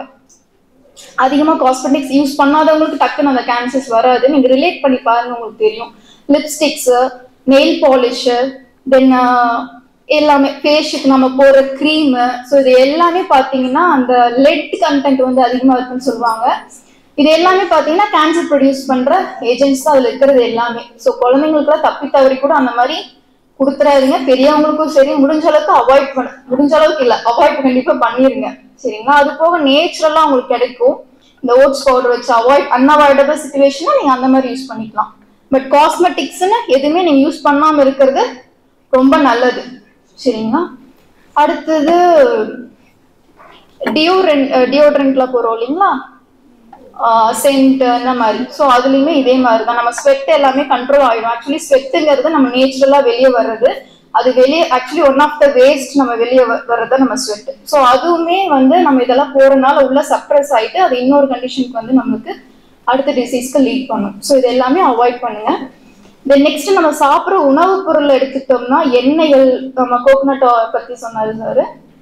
அப்போ எண்ணெய்கள் யூஸ் பண்ணும்போது செக்ல ஆட்டின எண்ணெயா யூஸ் பண்ணுங்க. இந்த கடையில வாங்குற அந்த பேக்கெட்ல வர்றது சன்ஃப்ளவர் இந்த மாதிரி நிறைய பிராண்ட்ஸ் இருக்குங்களா, அந்த மாதிரி இல்லாம கோகோனட் ஆயில் வந்து ஃபர்ஸ்ட் ப்ரிஃபரன்ஸ் கொடுங்க. அடுத்தது நல்ல எண்ணெய், அதுக்கு அடுத்தது கல்லெண்ணெய். நல்லா ஹெல்த்தியா இருக்கீங்கன்னா கல்லெண்ணெய் யூஸ் பண்ணலாம். இல்ல எப்பவுமே நம்ம நல்லா இருக்கணும் அப்படின்னா நல்லெண்ணெய் அண்ட் கோகோனட் ஆயில் வந்து குக்கிங்க்கு வந்து நீங்க யூஸ் பண்றது பெட்டரா இருக்கும். அது செக்ல ஆட்டின எண்ணெய் கோல்ட் பிரஸ்ட் ஆயில் கிடைக்குதுன்னா அதை சூஸ் பண்ணி யூஸ் பண்ணுங்க. இன்னொன்னு வந்து சன்லைட் பத்தி நான் சொல்லணும்னு விருப்பப்படுறேன். ஸோ சன்லைட் மெயினா பாத்தீங்கன்னா லேடிஸ் வந்துட்டு வீட்லயே ஒர்க் பண்ற ஹோம் மேக்கர்ஸ்ல பாத்தீங்கன்னா நம்ம வெளியூருக்கு போறதே இல்லை, அந்த வாய்ப்புமே கிடைக்கிறது இல்லை. ஸோ இது வந்து நம்ம கண்டிப்பா உருவாக்கிக்கிறோம்னு நினைக்கிறேன். ஏன்னா இப்ப பாத்தீங்கன்னா 30 years ஆஃப்டர் 30 years பாத்துட்டீங்கன்னா போன் வீக் ஆயிடும், நீங்க இதை எடுக்கணும் அதை எடுக்கணும் இந்த சப்ளிமெண்ட் எடுக்கணும் அப்படின்லாம் நம்ம சொல்லிட்டு இருக்கோம். ஸோ இதுக்கு வந்து ஃபர்ஸ்ட் வந்து விட்டமின் டி மட்டும் நமக்கு சன்லைட்ல இருந்து கிடைக்கிறதா நம்ம நினைச்சிட்டு இருக்கோம். பட் அது மட்டும் கிடையாது, vitamin D one of the source மட்டும்தான். ஸோ இது வந்து உங்களுக்கு கால்சியம் மெக்னீஷியம் இந்த மாதிரி நிறைய நமக்கு பாடியில வந்து அப்சர்வ் ஆகும் கன்வெர்ட் ஆகும் ஹெல்ப் பண்ற ஒரு இது. அது போக நம்ம காலையில எந்திரிச்சோன்னா இப்ப சன்லைட்ல போறோம் சிர்காடியன் ரிதம் சொல்லுவோம், அப்படி போறோம் அப்படின்னா அது வந்து நம்ம பாடியில ஒரு அந்த ரிதம் வந்து ரெகுலேட் பண்ணும். ஸோ இது என்ன இப்ப ரீசன்ட் ரிசர்ச் என்ன சொல்லுதுன்னு பாத்தீங்கன்னா கேன்சர் கூட இந்த சிர்காடியன் ரிதம் வந்து ஒழுங்குபடுத்தும் போது கியூர் ஆகுதுன்னு கண்டுபிடிச்சிருக்காங்க. இப்ப எல்லாமே பாத்தீங்கன்னா லேட் நைட் ஸ்லீப், மார்னிங் எந்திரிக்கிறதும் டோட்டலா அப்படியே ரொம்ப லேட்டா எந்திரிக்கும் இல்லைங்களா. மோஸ்ட்லி அப்படிதான் இருக்கு இந்த ஐடி பீப்புள்ஸ், குழந்தைங்க, இன்னும் நாம கூட லீவ்னா கொஞ்சம் நம்ம லேட்டா எந்திரிக்கலாம். ஸோ அப்படிங்கிற ஒரு தாட்ல தான் இருக்கு. நைட் ஸ்லீப் வந்து நம்மளுக்கு ரொம்பவே டிஸ்டர்ப் ஆகுது. ஸோ முடிஞ்ச அளவுக்கு மேக்சிமம் 10-9 அப்படின்னு வச்சுக்கோங்க ஸ்லீப்புங்கிறது. அண்ட் நைட் நேரம் வந்து தூங்குற நேரம் ரொம்ப முக்கியம், அதாவது மிட் நைட் ஸ்லீப்புங்கிறது ரொம்ப முக்கியம். ஆஃப்டர் 3 நீங்க எப்போ வேணா எந்திரிச்சிக்கலாம். எந்திரிச்சிட்டு இந்த சன்லைட் வரும்போது நீங்க எக்ஸ்போஷர் ஆகுறீங்க அப்படின்னா இந்த சிர்காடியன் ரிதம் வந்து ஒழுங்குபடுத்தி ஹார்மோன்ஸ் எல்லாமே நம்மளுக்கு வந்து ஒழுங்காகும். இதனால என்ன ஆகும்னா நம்மளோட இப்ப டிப்ரெஷன்ல நிறைய பேர் இருக்காங்க அப்படின்னா இந்த சன்லைட்ல போய் நம்ம எக்ஸ்போஷர் ஆகும்போது அந்த மூட் ஸ்விங்ஸ் கூட சேஞ்ச் ஆயிட்டு நம்மளோட ஹோமியோஸ்டாசிஸ் வந்து மென்டல் ஹெல்த்தும் இம்ப்ரூவ் ஆகும், பிசிக்கல் ஹெல்த்தும் இம்ப்ரூவ் ஆகும். ஸோ சன்லைட் எக்ஸ்போஷருங்கிறது கம்பல்சரியா டெய்லி ஒரு மினிமம் ஒரு 15 minutes or 30 minutesங்கிறது நீங்க என்ன வேலையில இருந்தாலும் அது கொஞ்சம் வச்சுக்கோங்க, மார்னிங் ஆர் ஈவினிங் ஏதோ ஒரு டைம். ஓகேங்களா. இன்னொன்று வந்து லேடிஸ்க்கு இன்னொன்று சொல்லணும்னு நினைக்கிறேன். மென்சஸ் டைம்ல வந்துட்டு நம்ம இப்போ ஹெட் பாத் எடுக்கிறதுங்கிறது காமனா இருக்கு இல்லைங்களா. ஸோ அந்த காலத்துல எல்லாம் பாத்தீங்கன்னா பாத் பண்ண மாட்டாங்க, தனியா ஒரு 3 days வந்து தனியா ஒதுங்கி இருப்பாங்க. ஸோ அந்த மாதிரி பழக்க வழக்கங்கள் இருந்துச்சு. ஆனா இப்ப என்னன்னா ஒர்க் போறோங்கிறதுனால கண்டிப்பா ஃபர்ஸ்ட் ஹெட் பாத் எடுத்தாதான் நம்ம வீட்டுக்குள்ள வரணும், மற்ற திங்ஸ் எல்லாம் பண்ணணும் அப்படிங்கிற ஒரு இது இருக்கு. ஸோ அதை வந்து ஸ்டாப் பண்ணுங்க. அட்லீஸ்ட் ஹெட் பாத் வந்து கம்பல்சரி எடுக்க வேண்டாம். ஏன்னா ஜென்ரலா மென்சஸ் டைம்ல பாத்தீங்கன்னா நம்ம உடம்புல இருந்து ஒரு சூடு வரும், டெம்பரேச்சர் வந்து எப்பவுமே கொஞ்சம் அதிகமாகும், கவனிச்சிருந்தீங்கன்னா தெரியும். ஸோ எதுக்காக அந்த டெம்பரேச்சர் அதிகமாகுதுன்னு பாத்தீங்கன்னா நம்ம உடம்புக்கு எப்படி ஃபீவர் சார் சொன்னாரு இல்லையா, சூடானாதான் நம்ம கழிவு வெளியே வரும் அப்படின்னு சொல்லிட்டு, அதே மாதிரி மென்சஸ் டைம்லயும் வந்து சூடு அதிகமானாதான் அந்த ப்ராப்பரா உள்ள இருக்க அந்த வேண்டாத கழிவுகள் வந்து ஃபுல்லா முழுமையா வெளியே வரும். பட் ஹெட் பாத் எடுக்கும் போது என்ன ஆகும்னு பாத்தீங்கன்னா இது அப்படியே ஸ்டாப் ஆயிடும். நீங்க கவனிச்சிருப்பீங்க, நம்ம குளிக்கும் போது பாத்தீங்கன்னா லேடிஸ்க்கு வந்து அது ஃப்ளோ ஸ்டாப் ஆகும். பட் குளிச்சு முடிச்சு கொஞ்ச நேரத்துல பாத்தீங்கன்னா திரும்பி ஃப்ளோ ஸ்டார்ட் ஆகும். என்னன்னா இந்த உடம்பு வந்து குளிர்ச்சி ஆயிடும். இப்போ ஜென்ரலா ஹீட் கம்மியாகிறதுனால என்ன ஆகும்னா அந்த ஃப்ளோஸ் வந்து குறைஞ்சிரும். அப்புறம் நம்ம ரெகுலரா இதை பண்ணிட்டு வரும்போது என்ன ஆகும்னா சில கழிவுகள் வந்து வெளியே வராம முன்னமே ஸ்டாப் ஆகிற மாதிரி இருக்கும். அதுதான் நாள்பட்டதான் நம்மளுக்கு வந்து ஃபைப்ராய்ட்ஸோ இல்லை சில தொந்தரவுகள் மென்சஸ் டைம்ல வர பெயின்ஸ் ஸோ இந்த மாதிரி வரதெல்லாம் இருக்கும். ஸோ முடிஞ்ச அளவுக்கு 3 days வந்து குளிக்காம இருக்க பாருங்க. சப்போஸ் அப்படி குளிக்கிறீங்கன்னா வார்ம் வாட்டர்ல பாடிக்கு மட்டும் பண்ணிட்டு ஹெட் பாத் கண்டிப்பா அவாய்ட் பண்ணுங்க. ரெஸ்ட் எடுக்க முடிஞ்சா அந்த 3 days ரொம்ப பெட்டர். அதே மாதிரி டயட் பாத்தீங்கன்னா ஈஸி டயட், ஃப்ரூட்ஸ் வெஜிடபிள்ஸ், பசிக்கும் போது பசி குறைவா இருக்கும். சப்போஸ் பசிக்குது அப்படின்னா ராவா நம்மளுக்கு அதாவது ஃப்ரூட்ஸ் அண்ட் வெஜிடபிள்ஸ் நிறைய எடுத்துக்கிறீங்கன்னா ரொம்ப பெட்டரா இருக்கும். அவ்வளோ நான் சொல்றேன். ரொம்ப நன்றி.